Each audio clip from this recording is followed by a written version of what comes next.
does a small country that doesn't really have a large military power that they can bring to bear, but can get a large cyber power that they can bring to bear?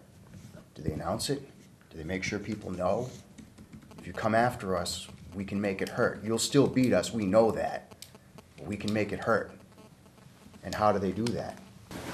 Gee whiz, if they decide to do something, they may be able to do it. I think that's, and that's something we have to keep in mind, that this is a different world.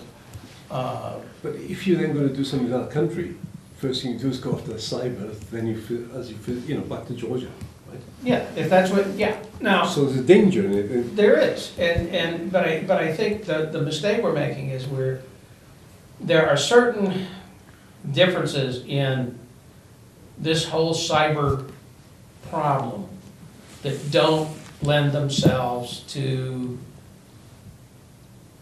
looking at the way things have always been done in terms of deterrence and power projection and, spheres of influence and everything else. There is no sphere of influence in cyber that I can tell you. You'd like to think that we could depend on the British. You'd like to think that we know the French are working against it. I mean, there's all kinds of things going on. We spy on the Germans. Yeah, well, really? I'm shocked. We can't depend on them. We can't depend on them. But I think and remember, there's a generation coming up that lives with this technology, that does not think about things the way we did. That they don't have the experiences that we've had. But I mean, so, and that's gonna change things. I mean, that is literally going to change things. That's I think, a really important question, because it seems to me one of the big questions for us, right, at a very high level of abstraction, is can our existing language for understanding world politics be put into the global cyber? Yeah. Or do we have to think, it's interesting, right? You don't use Alliance, you friend on Facebook. Yeah. And is that significant? And that's why I asked, do you get, and what kind of alliances, and is alliance even the right? I think you're right. I'm increasingly, coming to the point that I'm increasingly uncomfortable with this discussion. I'm ready to throw my hands up and go home. Well, I mean, essentially what you're saying is we're looking at the obliteration of the Westphalian system that exists now.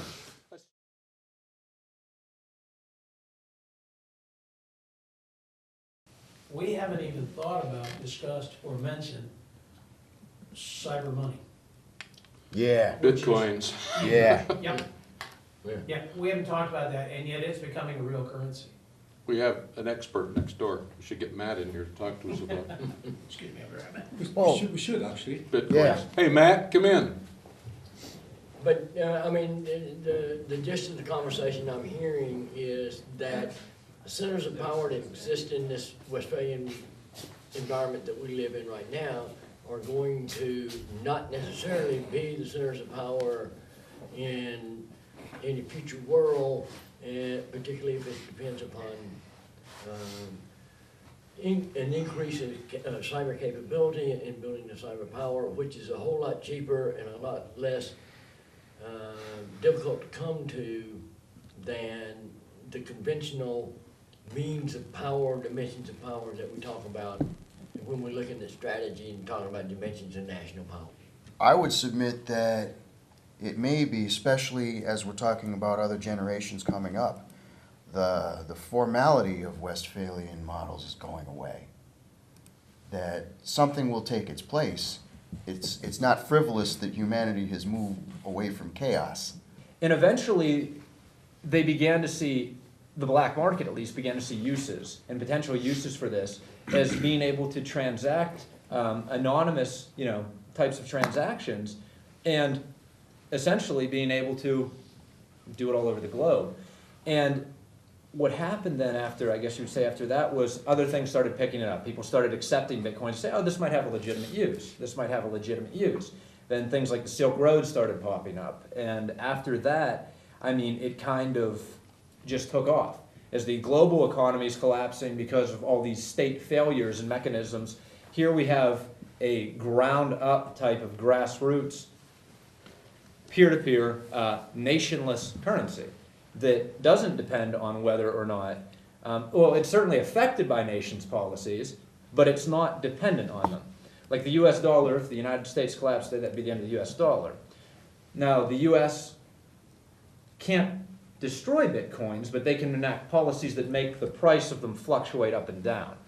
Now, like when the Silk Road, when they took down the original Silk Road, prices of bitcoins went down to like $200 per coin. Now they're, as of today, 900 on most trading sites. A year ago today, they were $12. So that's essentially shown how much faith, because it's all money and values and how we look at things, but it shows how much faith individuals have put into this specific type of monetary system. And I mean, if that's a reflection of the way that the world's going, which I think it is, I think that, as you guys have been talking about the Westphalian state, I mean, I think that especially people in my generation, we don't feel Westphalian? at all. At all. Like, I mean, I hate to say this, but I mean, I don't have any, I don't feel like I have a national identity whatsoever. And I think that most people my age don't feel that way either, because of the fact that, you know, people from Mexico aren't people over in Mexico anymore. It's somebody on my Facebook page that I added last night. You know what I mean? Like, it's not, it's this. It's interesting. Yeah, I don't look at, boundaries are imaginary lines to me, drawn on a map. You know what I'm saying? They're not, you know, there's not the Mexicans, and then there's the, you know, there's not that Cold War perspective on.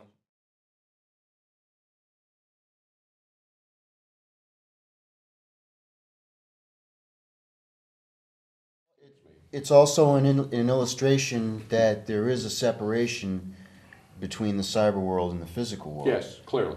So you have a physical security that you depend on to be alive on a daily basis. Well, And that can fluctuate. So maybe all you need is somebody to occasionally check on you and make sure you're still breathing.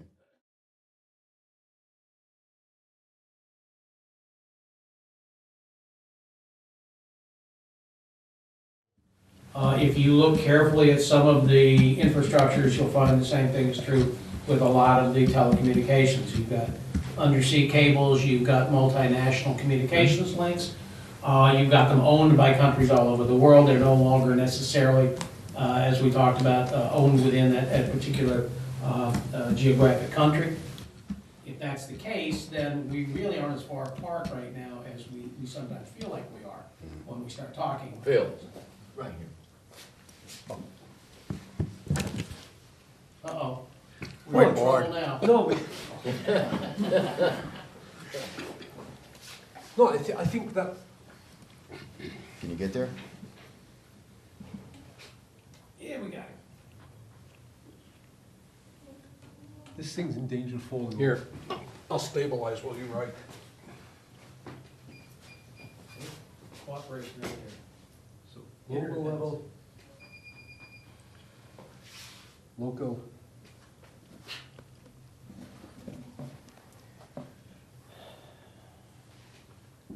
National, okay, national. So let's see. So you've got a set of you've got a set of problems. Above this line is cyber problems, below this line are physical problems. And maybe this line is really like that, given what Casey was just saying, right? Because the global financial system, for example, is a mix of physical banks and all sorts of. So you've got this space here, which arguably is enlarging, right? Agreed. And then what the world you're looking at, what you want to suggest, Matt, I think, is that most of the solutions are in this box here. This is the Matt box, right? That's your box. What I'm seeing, right, in the kind of stuff I look at, is an awful lot of governance issues are occurring down here. So that's Mishwaka. This is the vigilante stuff, right?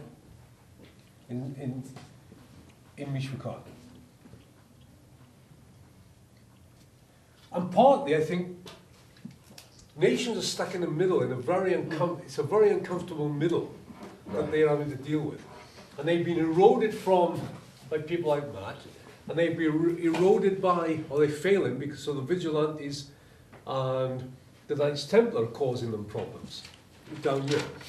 Now, it may be that a set of problems up here and a set of problems down there are very different, but they both in a way challenge the nation state. So I don't know whether there's something you can play within that for your final, for your final report.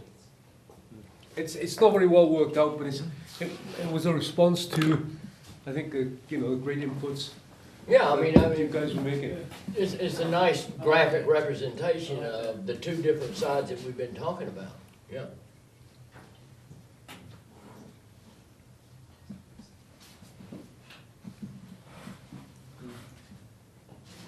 What's this? This is the growing hybrid nature of a lot of Okay, stuff. okay. Yeah, that's sort of the middle These are the stuff more, that's these are more, expanding. these are the more traditional, These are national. This is the national level. This is the notion of states getting squeezed by, right. you know, in some ways local, not so much for cyber, because I think the cyber thing's a year and year. Interestingly, there are problems like global climate change, but an awful lot of the governance problems are year and year. Yeah. But it was just, at least to, it would have been useful if we'd had this 9 o'clock this morning. Well, we had to get here. Yeah, but we had, yeah, that's right, we had to get You here. know, we